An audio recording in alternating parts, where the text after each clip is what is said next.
ইঁদুরের গর্ত থেকে আমরা ধান উঠাইলাম, উঠানোর পরে পিঠা তৈরি করি।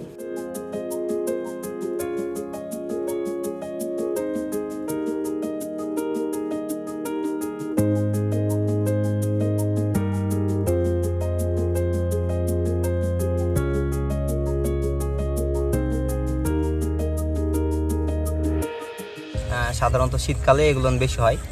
শীতকালে এই ধানগুলো কাটা পড়ে, আর এইসব ধানগুলোর জমিতে অনেক ইঁদুর লাগে।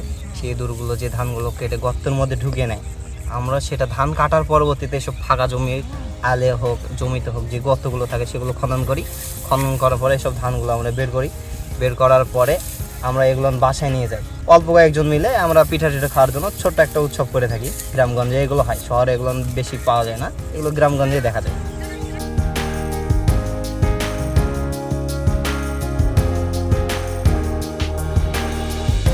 আমাদের দেশে ইঁদুরের গর্ত থেকে আমরা ধান উঠাইলাম, উঠানোর পরে ওই ধান দিয়ে আমরা পিঠা তৈরি করি। যেমন পুরি পিঠা বলে, পাকন বলে, রস পিঠা বলে, এরকম ধরনের নানান ইত্যাদি পিঠা তৈরি হয়। এই পিঠাটা আমরা গ্রামে সবাই আনন্দ করে খাই।